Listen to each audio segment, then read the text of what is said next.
Welcome back, everyone, to Season 1, Episode lucky number 13 in the UAB Blazers, the beginning Dynasty playthrough. I think last where we left off, we kind of finished out our week.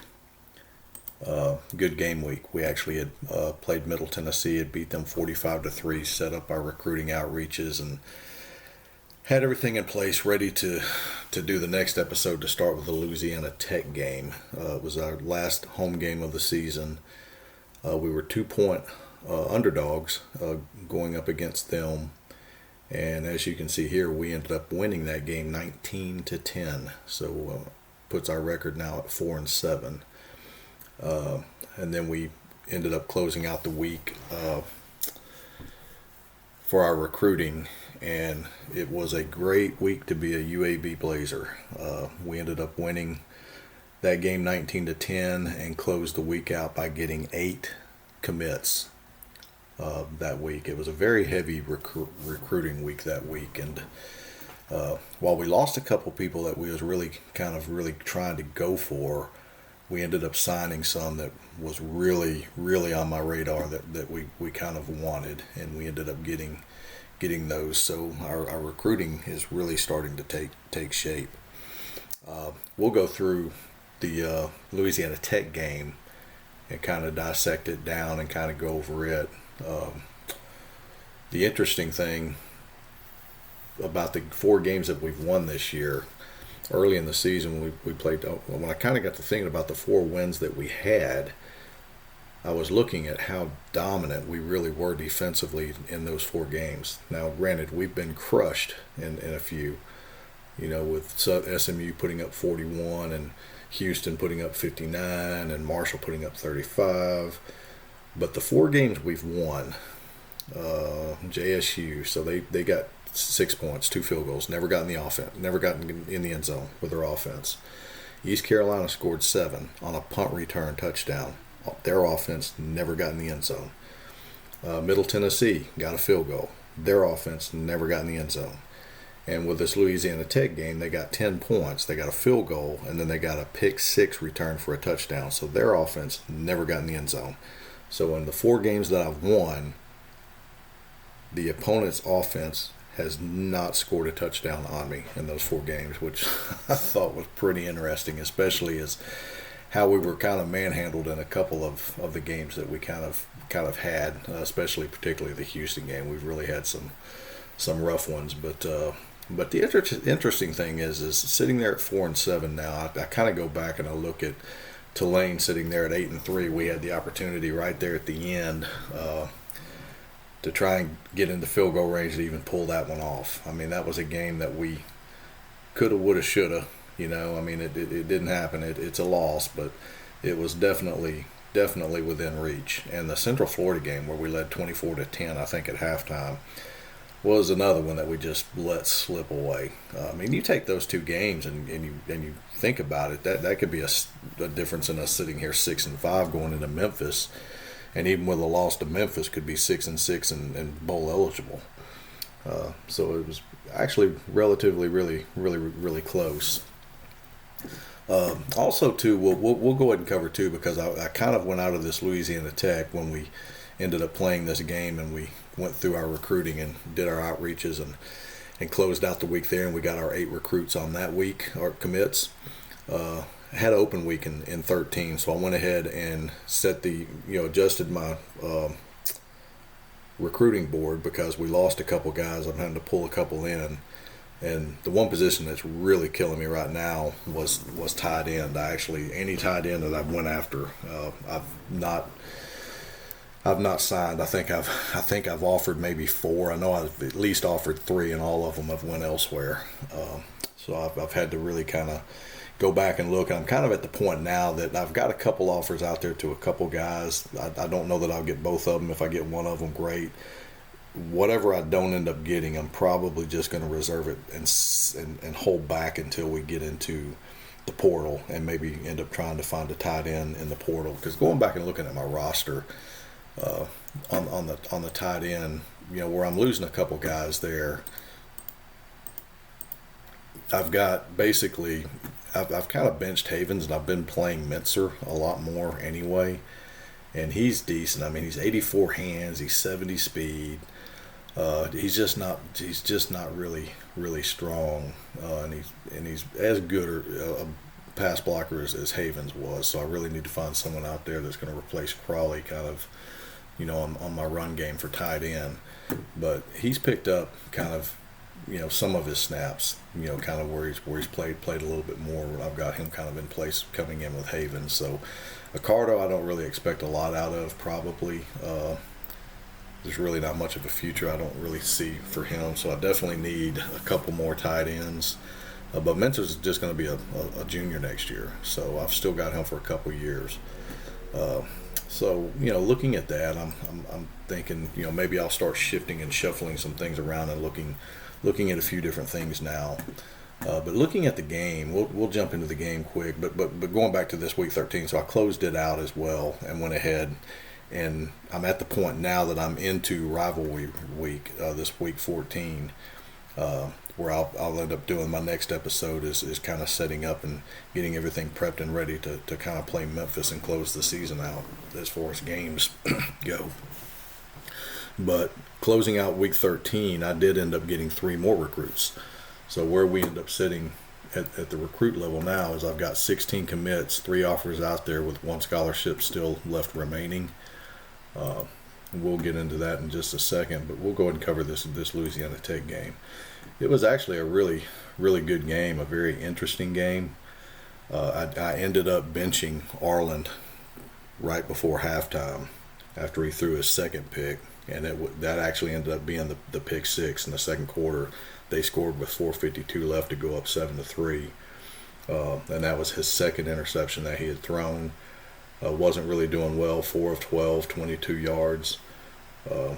At the time, I think he might have been 3 of 10 or 3 of 11, 4 of 11, and so I benched him because my running game just wasn't really going well either. I think they were really just keying on the run side of my offense until I could actually get somebody in there like Ferguson that could actually start giving some kind of threat of being able to complete a pass.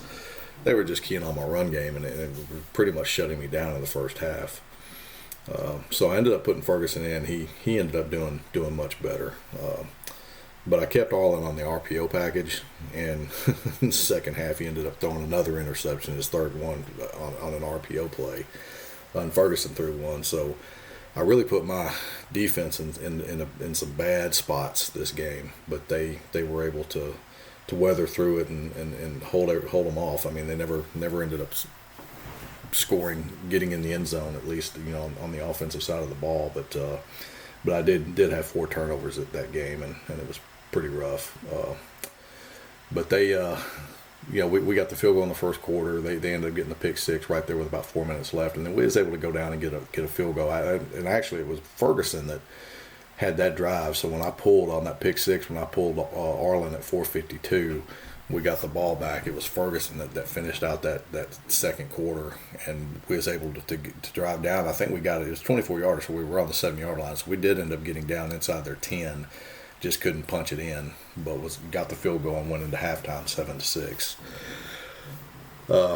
Came out in the second half, and having Ferguson there and being able to mix my pass, it did open up my run game. So my run game started working a little bit more effective in the second half than what it did in the first half. I think I ended up with 146 yards rushing, which is low for me because I think my average up to this point has been about 220 a game. But I also had more passing yards. My passing yards had been about 100 yards a game, and I ended up with about 140 yards passing. So I think where I'd actually had about 220 and 100, it's been about 320 average. I ended up with 286 for the game. But it did open it up, and we were able to kind of push through and get a few things there and some things going. And I kind of shut them down fairly well. Was able to get to their quarterback 3 times while they got to us a couple times. He was pretty clean on the turnovers. I think they lost a fumble. Other than that, but I shut their running game down pretty dang good, which was really nice. Because I've really struggled. My defensive line plays kind of struggled a little bit, and that's why I'm so excited to get some help on the defensive line, particularly the interior there with these two defensive tackles that I've ended up getting to commit is going to hopefully make a big difference going into next year. But I was able to shut the running game down pretty decent. They couldn't really put anything together. They ended up with 12 first downs, 2 of 16 for third down efficiency. I had a lot of penalties. They were penalized 10 times. We were still penalized 7. Time of possession was about even. Not a big difference there. Bedford did end up with a 100-yard game on 28 carries. Got the bulk of those yards really came in the second half as well, and I just couldn't get Justin Williams to do much of anything. They actually kind of shut him down pretty good. He only carried 5 times, and Ware was pretty minimal. He was effective when I needed him and when I did decide to use him. And McCants was targeted the heaviest for me, and Stafford second. I mean, he was targeted 10 times, only got three catches. And Crawley was targeted 6 times, only had 2 catches. So nothing really great there. I mean, 16 completions on 36 attempts. So that's that's what, a 43%, I think, completion percentage. So. Punting, I mean, their punter, man. I tell you what, he earned his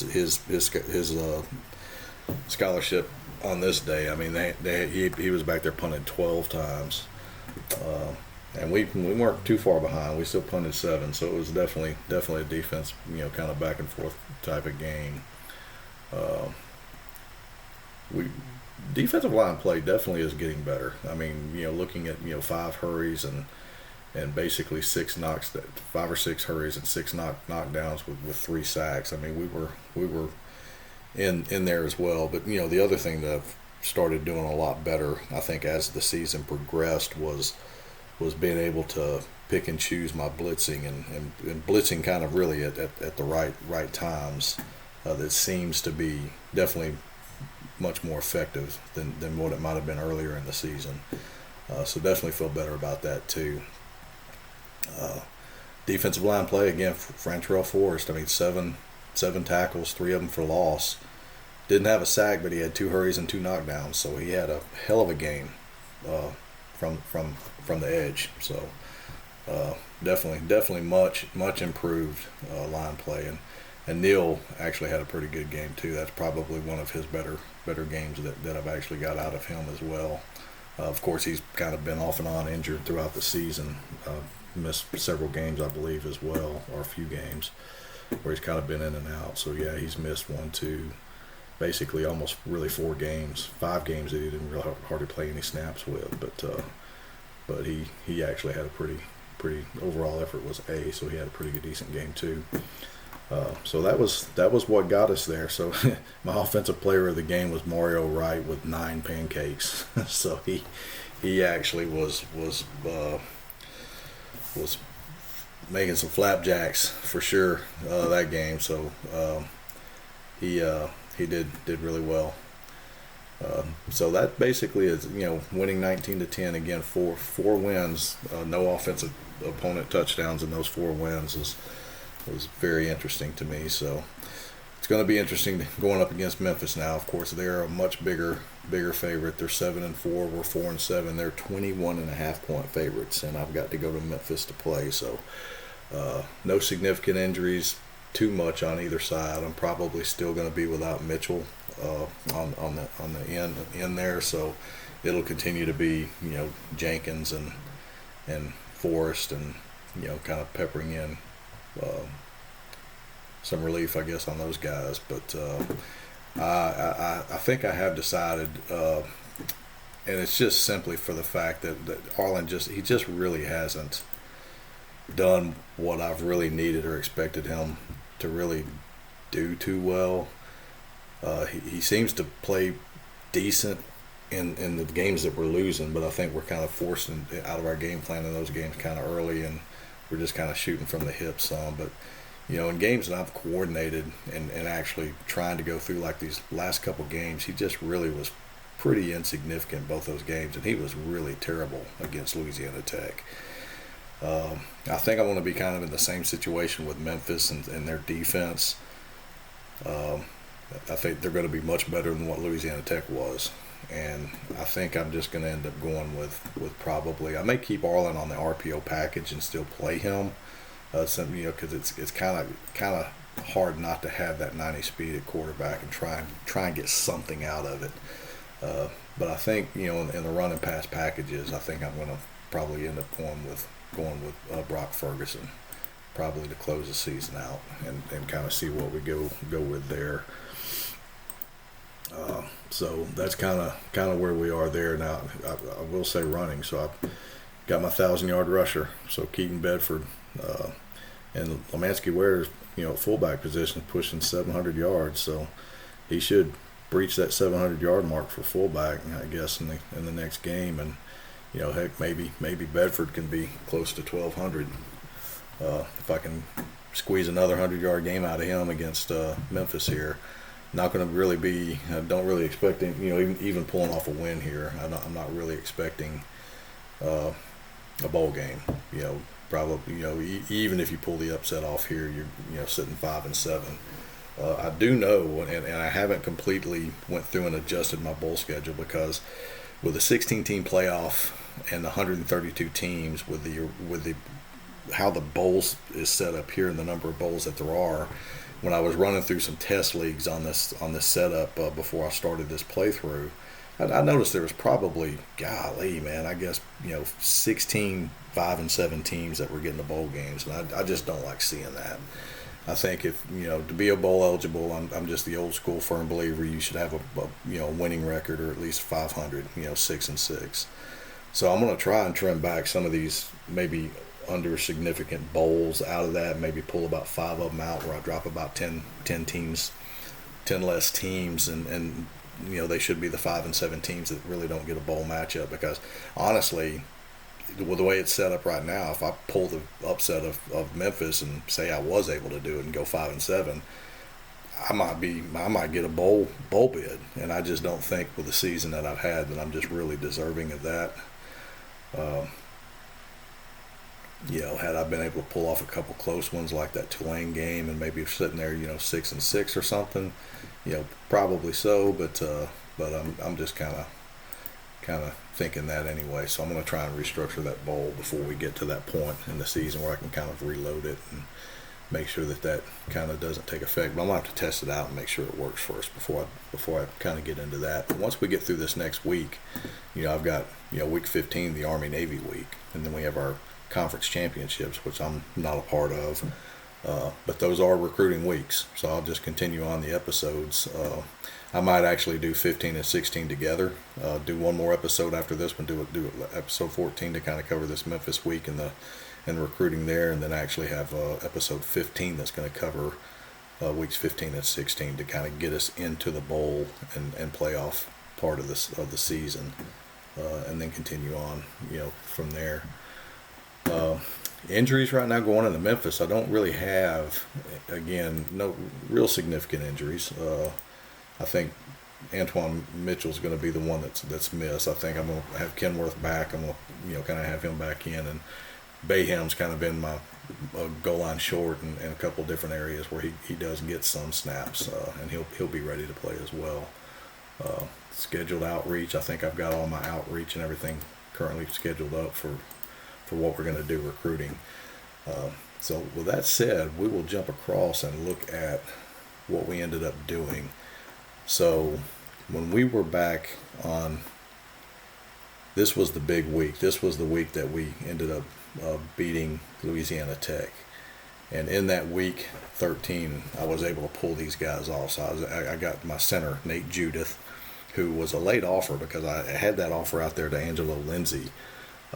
And ended up pulling out like maybe the week or two before that, and Lindsay ended up committing elsewhere, and so I was kind of late offering Judith that spot, but he ended up signing, and he is a great man. I'm really excited to kind of have him. He's like a 6'7", 300-pound center, and pretty much A's and B's on just about everything. I think maybe with the exception of intelligence. So, I could get some false starts and things like that maybe out of him, but he looks pretty solid. Did get my strong safety. Marcel Williams did sign with us, and then I got my second defensive tackle. So, the week before I got Jeremy Sheridan for the interior, and then this Lucero is the kid out of North Carolina that I'd been kind of after all the way back into August. Just kind of had him on my board from day one. Was really pushing real hard to get him, and he signed. And then got one of my corners. I got Trevalance Kaiser, and my linebacker DeLeon Ralston was just showing some interest, and I had him on the board since really day one as well.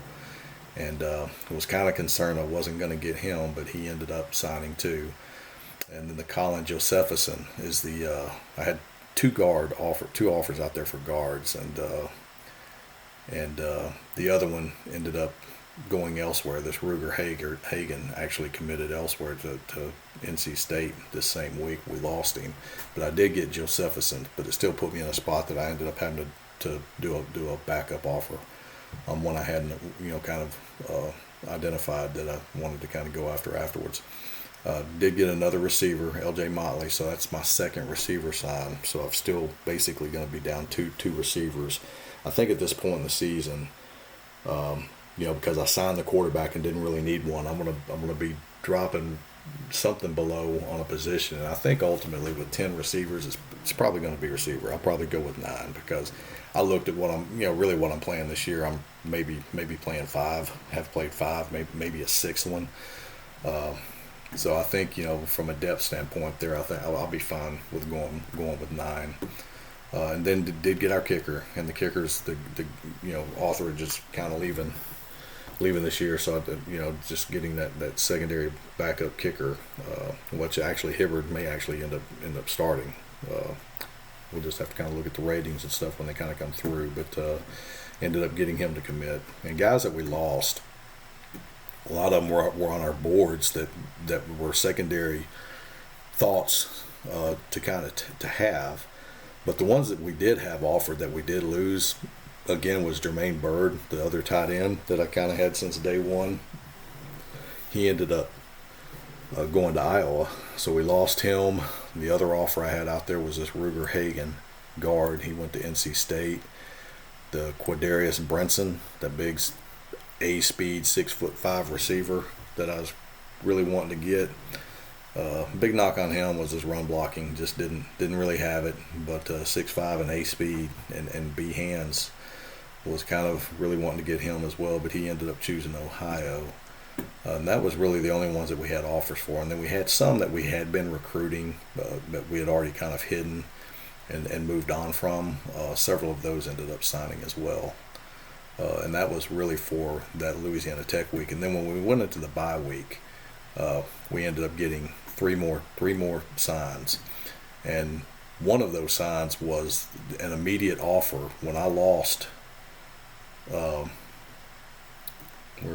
when I lost Ruger Hagen, when he chose NC State, I turned around and immediately pulled in and offered Stamps. He was a guy that we had been recruiting, and I kind of really didn't spend a lot of time or money on him too much, but he immediately signed. Boom, right there. And then we got that really, really good signing here. So I got my second cornerback, so it's kind of filled. And then this defensive end, I did not think I was going to get him.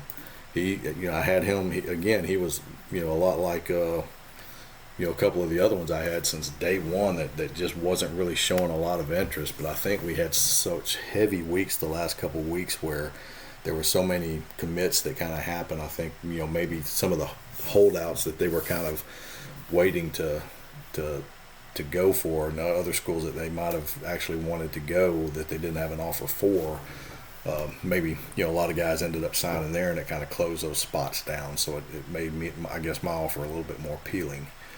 And they ended up signing with me there too. So that basically that 3 there ends up giving us back our 3 that we had, and just to kind of show kind of where it kind of stood on the week to week.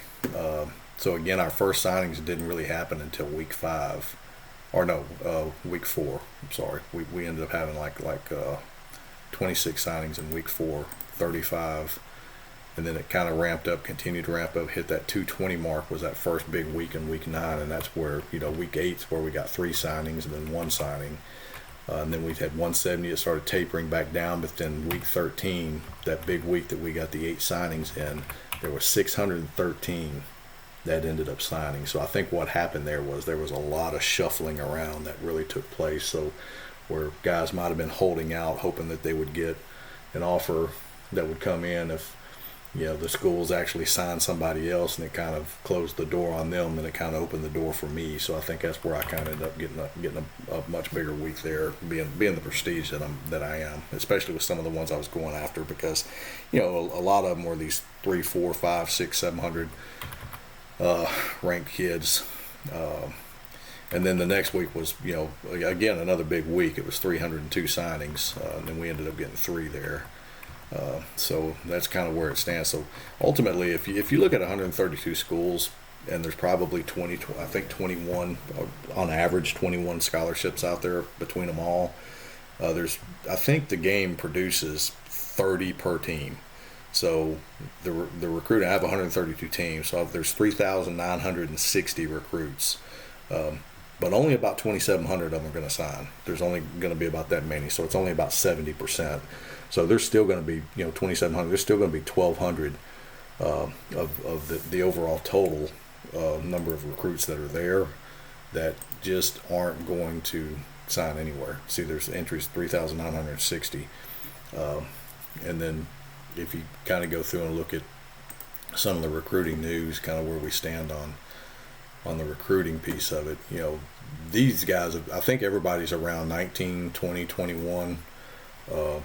Because when I built these rosters out a little bit before we kind of started, I, you know, shuffled some things around. I just made sure, you know, not any one team started out having 25 and another team having 15. I kind of leveled the playing field a little bit across the board for a lot of these teams on this template that I did, and so everybody is sitting around 20, 21, 22 scholarship offers, no more, no less, really.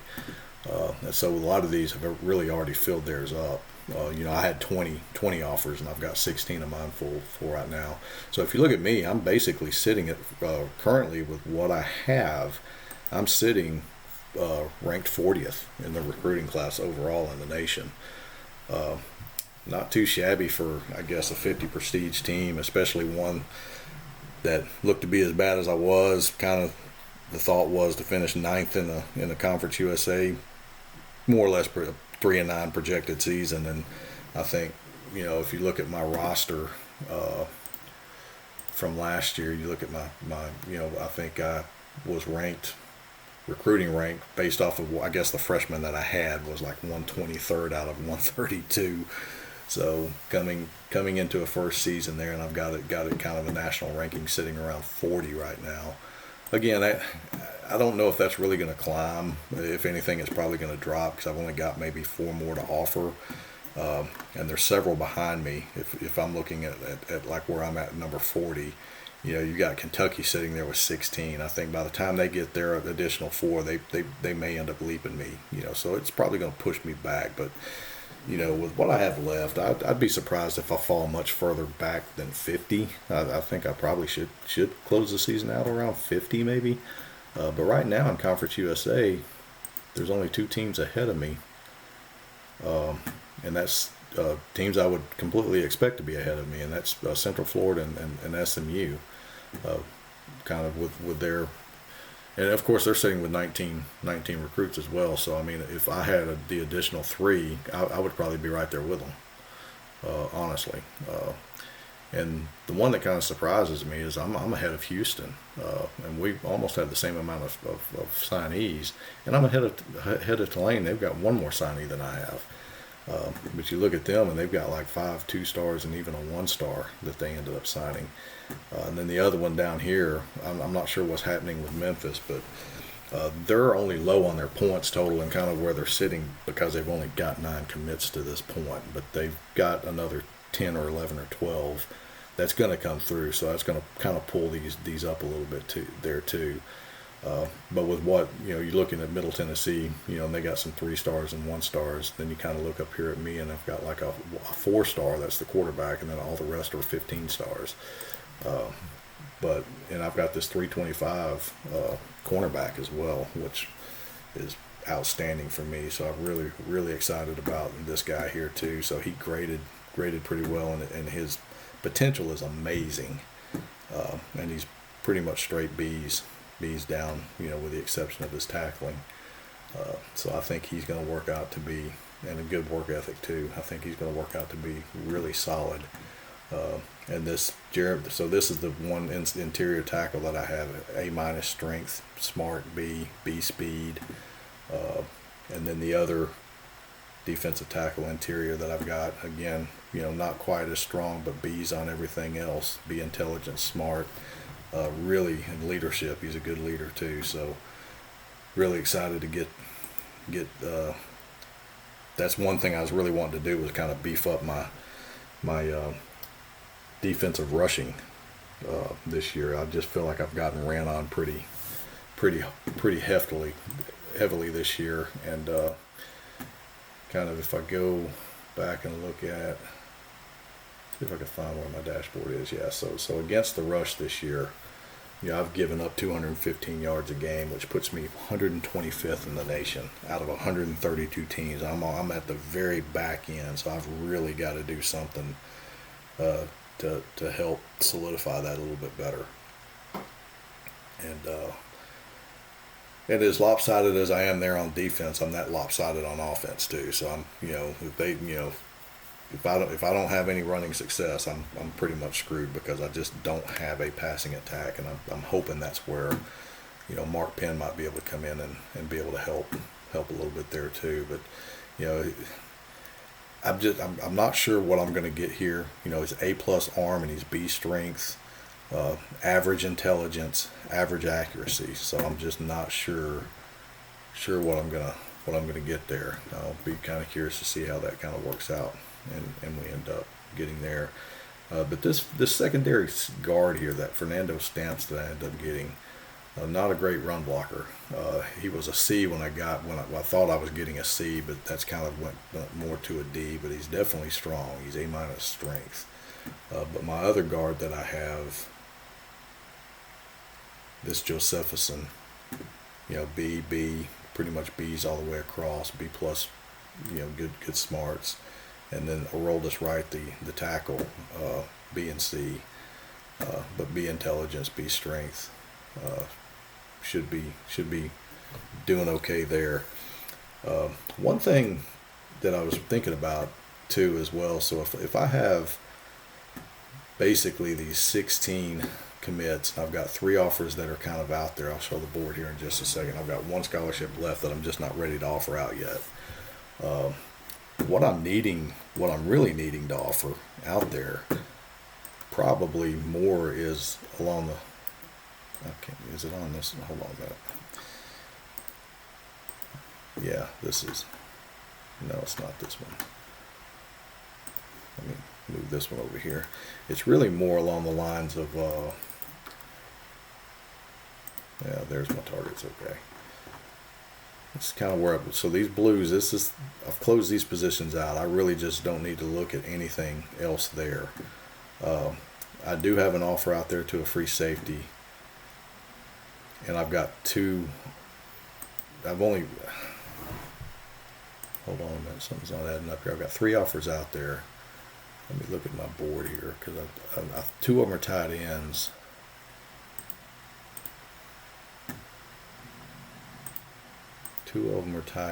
Yeah, 2 tight ends and a free safety, and I'm still down 2 receivers, right? Because I'm losing 4 and I've only signed 2. But with where I kind of stand there, so I've got these 2 offers out there as well. So I got those 2 offers out there now. I've got this 1 offer here. I've got 1 left to give, but I'm going to be down 2 receivers. So I'm looking at probably just being okay with that. If I end up having 9 receivers because I've got this extra quarterback up here that I didn't really need, it's going to put 5 quarterbacks on my roster. One thing I can look at, and one thing that I did look at, if I look at my position summary, because another area that I had, I was only losing 1 linebacker, which kept me for 9 next year, and I did get a commit, so it's going to put me back at 10 on linebacker. But if I look at my position group, linebacker is one that, well, look at quarterback first. So this is one that I'm looking at here. So when I add, all of these guys are going to be here, and when I end up adding back in that Mark Penn that's committed, this guy's going to be a senior. He's not played any this year. I just really haven't really utilized him. I know his accuracy's way better than everybody else's, but his intelligence, I just don't like going with a quarterback that's sitting at 61, especially if I'm trying to run a lot of RPO and stuff like that. His arm's just as good as really everybody else's, but he doesn't, and the speed's, probably second only to Arlen. He could play. I could cut him. I could keep 4. Gets a scholarship back.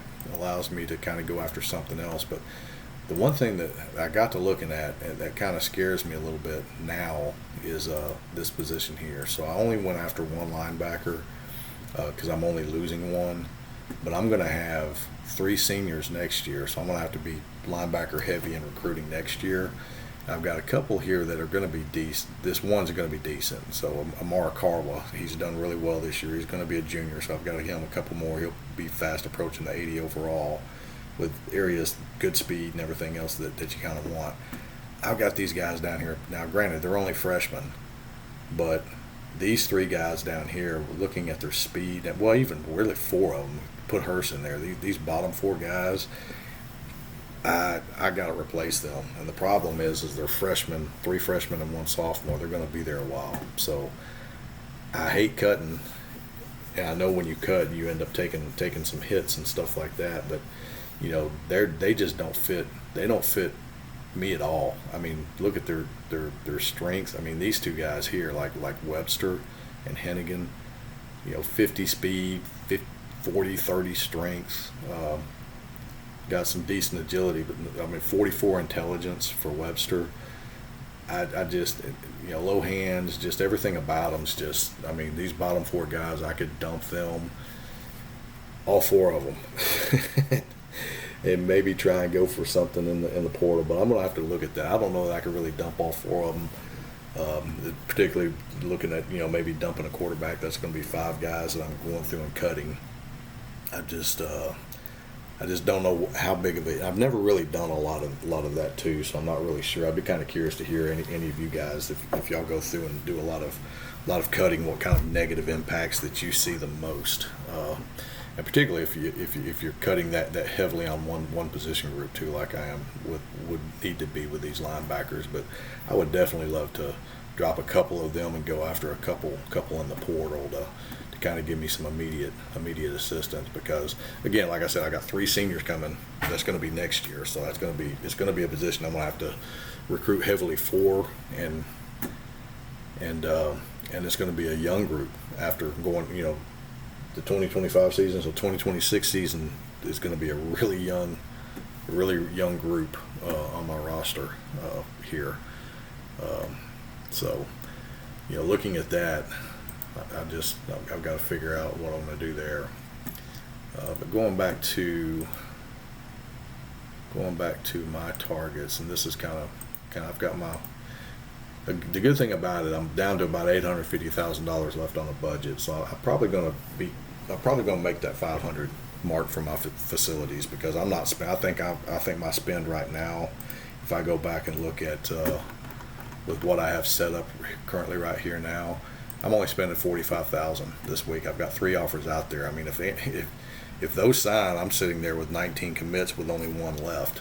So my spend is just going to pretty much evaporate. It's evaporating now. So I've not had that low of a spend at all until we got these 11 commits in these last 2 weeks. So that's actually really looking really good now. as far as, and the other interesting thing is, so I sit here, I've done it a little bit different this year, and it was a little bit kind of interesting to kind of go through what I did. But so far, out of the 16 guys that I did sign, I actually spent $1,042,000, which was about a $65,000 average per recruit. A couple of them higher, a couple of them lower. I got Fernando Stamps, as low as $30,000. That's all I spent on him to recruit him. This Josephison being up in Maryland, ended up costing me about $95,000 to get him. I had, Sheridan down there at 37, a couple in the 70s and 80s, as far as spends. But then I've also had some guys down here that, I was really trying to get, like this Mayfield. I spent $63,000 on him, Baxter $71,000. I got some guys I spent really, really heavily on that I just didn't really get, Remorse Felder, who's a receiver I really, really wanted and needed. I spent $72,000 on him, and he ends up going to South Carolina. So there's several of those that I've spent a lot of money out here. But if you look at all these guys in the orange, these are guys that actually were already committed, and the ones in the black or ones that I kind of had on my radar and on my board, but I've kind of hit them out. But I still track them just because I like to see the history, especially going into next year and looking at some things. But out of this, as far as what's committed elsewhere, what I've just pretty much more or less gave up on, that I'm not just going to really spend anything more on. It's about 119 count, and basically it's $1.6 million, but it basically only works out to about a $13,000 average spend across the board for all of those. It's still a lot of money though, 1.6 that's just went up a wild duck's butt, because you're getting nothing out of it.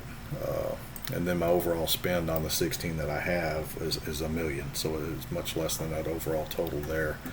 And kind of what's out there still sitting there in the wings is about another couple $100,000. But these are fallbacks, and these are guys that were added late and that are just fillers now at this point. And there's a couple of them here. So I've got a free safety and 2 tight ends that I do have offered, and I like this guy here. I mean, he's B in pass and run blocking. He's A- hands. He's B intelligence. He's just not very strong for a tight end, but I like this guy a lot. So I just went ahead, and great work ethic too. So I just went ahead and jumped on him. And either one of these tight ends, if I get them and if they sign, great. If both of them sign, then my tight end's book's filled. If one of them does, I'm still looking for one. If neither one of them do, then I'm just going to the portal. But this is another one. I'm not too concerned about his pass blocking, because he could kind of be on the run blocking package with the C hands, because Gabriel had much better hands. So I could have him on the passing package and Milner on the running package. Both of them are smart. He's a lot stronger. So I could take either one of these and be happy with them. And then the other offer that I just made, and he's been on our board for a while. I've spent $33,000 on him. I finally went ahead and just decided to go and offer this Terry Beeman. He's pretty decent, kind of all the way down the board there. He's better than kind of any other free safety I had, and I've added a few in here, like this Caleb Thompson. I've just seeked him out. He's just now. I do like his B plus speed and his A- agility, and good smarts, low tackling. So I got a couple of those guys there that I've kind of filled in, and Beeman falls out, maybe one of them will do, but kind of at this point now I'm just sitting there thinking, portal for whatever I have left, because I'm not really doing backflips over really anybody that I have. I don't have anybody on the strong safety side, and the cornerbacks, I still got a couple of those guys there. I just like this Lennox Bernard. I don't really need him. I mean, he's A plus speed and he's A- agility, but I just don't need a corner. I've signed my 2 corners already, but I'm still watching him. Don't need any linebackers, or I went back out and looked at linebackers, and there's really just nothing there to really get, and I hate it. I only needed one in, but I really like this guy a lot too. So I signed Curlin Oliver, but this guy here just looks really, really, really solid. He's an Alabama boy from Ozark, so kind of keeping him there, just keep a watch. I don't. Blake Pargo's the same way, just to kind of keep there. But the issue I have is like the tight ends. So I've got these tight ends here. I'm not really. Curlinger's okay, not really interested in Duffy. I'm just going to see where Gabriel and Milner kind of take me. And then the receiver side, I don't know enough yet about any one of these to really make that last offer, which I know needs to be a receiver. But I just don't know. Part of me sits there and looks at this Brenton Ferris. I mean, he's straight B's across the board down there at the bottom, but he's a D run blocking. That's what I don't need. I need this guy here as a B, but then he kind of goes back down with strength and intelligence, and agility is not quite nearly as good. And then mix and match here. So again, he's a C minus, which isn't great, but then he's a C speed. So I'm not really looking so much at Carter either. But I think if I had to put one down right now, it probably would be Ferris here. But we're going to get some information, after this Memphis game, because we're interviewing and kind of contacting and phoning and trying to get some information there for what we have left. So you can kind of see I've only got 16 guys left on my board now. That's not hidden. That's just basically that I'm actively just really looking at. And it's getting a lot easier here, so it's a lot less spins and everything else. There's not really any official visits necessarily that I'm really looking at doing on any of these. Because like I said, I've got four left. I've got one scholarship still to offer out there. I've got 3 offers out there. If none of them sign, I went after 4 in the portal. That's just what I'll end up trying to do. However, I still expect a couple of these to sign. So I think, maybe by season's end, maybe I have 18 and I've got a couple scholarships and I'm just, seeking in the portal. And then a lot of it hinges on what I'm going to do with a couple linebackers and that quarterback. So if I end up filling this and I get all 20 of them, I still could drop a couple linebackers and the quarterback and then still have 3 I could go after. So I'm just going to kind of weigh that and look at it and see what's going to be best for the roster and everything to kind of go with and do there. But that gets us to where we are here now, so that kind of catches us up back up to speed with where we're at. I don't have any of my adjustments on my. The only thing I've really done now, really for this week 14 for this rivalry week is I've got my recruiting outreaches set. I don't have my game planning, my roster adjustments, the game, none of that stuff's been done yet. So I'm going to go through and work some of that. And the next episode, what I'll do is I'll probably just jump in and say, okay, this is what I did, anything special to game plan for Memphis. This is what I'm kind of looking at. And then I may jump into the Memphis game kind of like I did the Middle Tennessee game, where I kind of jump in and out of it. And then kind of close out that week there with recruiting to see if we get anything else and just target that for the next episode. But that'll kind of make this episode a little bit shorter, so it's still under an hour. I'm sitting at 48 minutes. But that kind of gets us caught back up. I know it's been, I guess, almost a week since I posted the last episode. I've kind of been busy at work in a couple areas and was finally able to get that Louisiana Tech game played yesterday. And then last night I went ahead and went through this open week and closed it out to get this kind of ready to post up and show. And then one other thing, it's kind of taking shape. If you kind of go into the standings, you're looking at, this is kind of pretty much already set here. So Clemson, looks like Clemson's already locked in on the Atlantic side of this conference.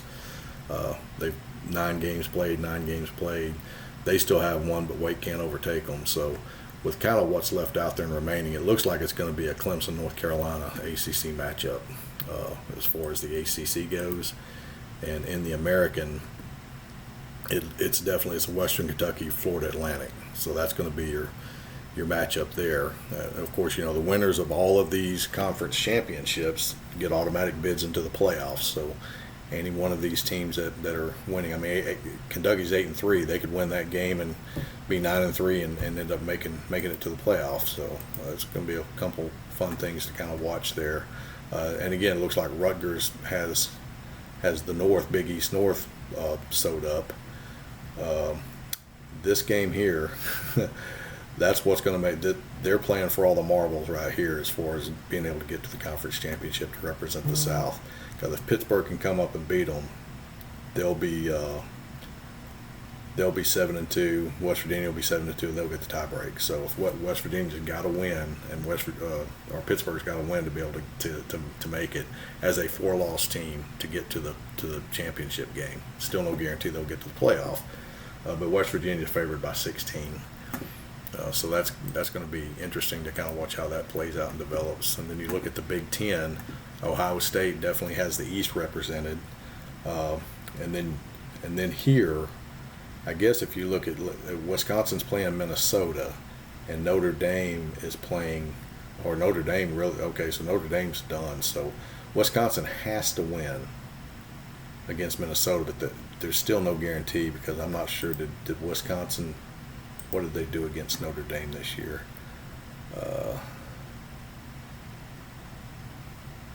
They beat them. Wow, okay, so they beat Notre Dame. So that means if Wisconsin wins, they get the tiebreak. If Wisconsin, and they're favored by 6.5 over Minnesota, so if Wisconsin beats Minnesota, they will play Ohio State because they'll have the tiebreak over Notre Dame.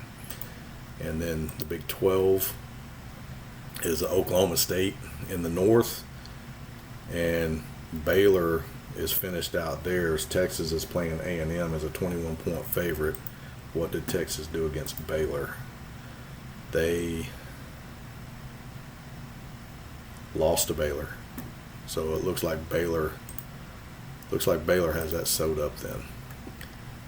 So Baylor has the Big 12. So it looks like it's going to be a Baylor, Oklahoma State in the Big 12 championship. And Conference USA, it's not me. It does look like Central Florida is sitting at 7-2. Memphis needs to beat me to be 7-2, but I don't know if Memphis beat UCF.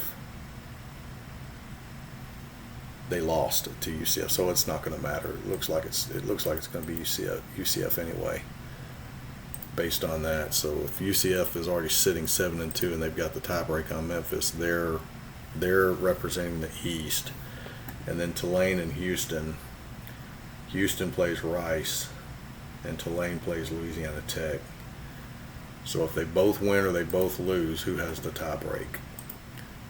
Tulane has the tiebreak. So Tulane has the tiebreak on that. So it looks like it could possibly be a Central Florida Tulane Conference USA matchup.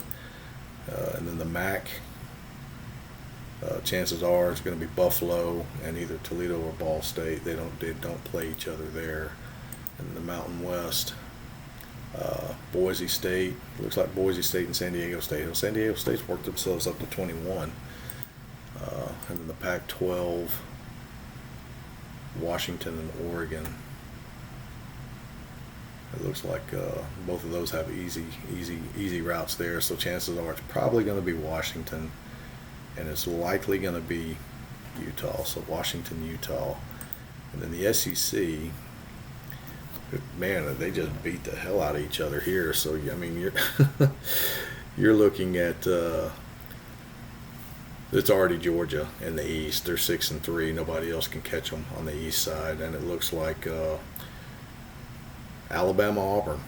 It's going to be one of them too. So if Auburn is a 24-point underdog, if they could find a way to beat Alabama, they would go to the SEC championship with a 7-5 record. But Alabama's at home and a 24-point favorite, and they're sitting 10-1 overall, 7-1 in the conference. So all Alabama's got to do is win to go face Georgia, and they beat the snot out of Georgia earlier in the season. That's what really started Georgia's downfall.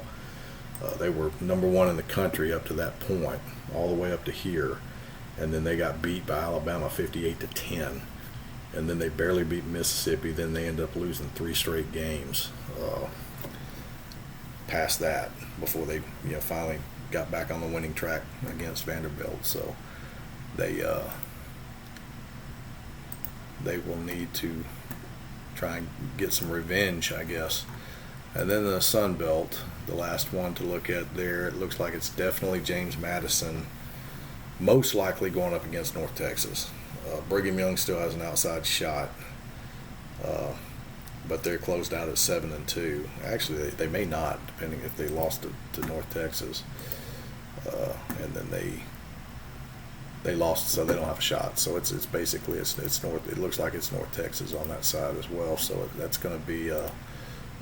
I wish there was some kind of back arrow or something that worked here, where I didn't have to keep going back to the standings and then back to the conference. But it definitely looks like it's JMU and North Texas there as far as that goes. And then leaders, kind of looking at some of these guys here. I'm going to show you something interesting on the rushing side. So we finally got a couple guys over 3,000 yards.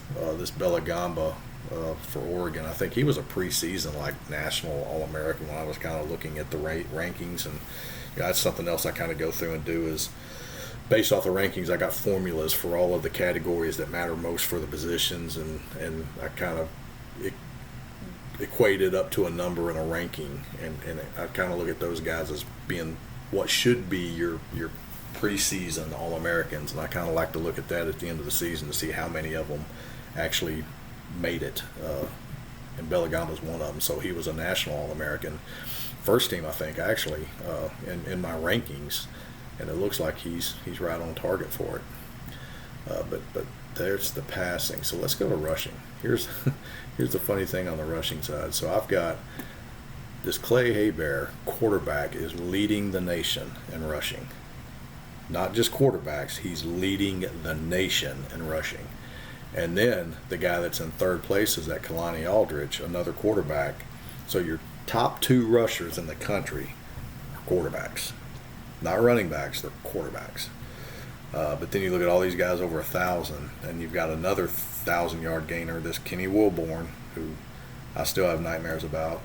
He's sitting over 1,000 as well. But if you look at all of these guys, there's possibly another 3 or 4 guys here, 3 guys here that could breach that 1,000. Then if you kind of calculate any championships or anything like that in it, you're going to have quite a few quarterbacks over 1,000. Fullback leader is still my guy. So maybe I get a first team All-American fullback. That'll be freaking awesome. Receiving. Starting to get some thousand yard guys. This Theodore Riddick up here has got and this Alvin Marchant, 19. Well, hell, I mean Tariq Rollins for Clemson, 25 yard average, 1,100 yards on 45 catches, deep threat. Then go just real quick just to kind of look at some of the tackles. This Stedman Bailey's still blowing it out of the water there. Looking at sacks. Seymour George for UMass has 13. Looking at the teams, now you're starting to kind of calculate these up a little bit. And so you remember early on, I think week 1, Washington had 14 sacks in the very first game of the season. Since then, they played 10 more games and got 31 sacks. So it kind of all comes out in the wash, right? So, but you look at the low guys down. It's good to see because a lot of times you'll see a couple of these teams down there that have, at season's end, they might have 6 or 7 as a team, and I'm like, it's good to see at least they're around that double digit mark there now. So they're at the bottom is going to be sitting around 10 or 12, which I think is definitely not unrealistic. I think it's very realistic. So, but it's good to see too that your leaders are sitting around that 50 mark as well. So you're going to be up around that 60, 65.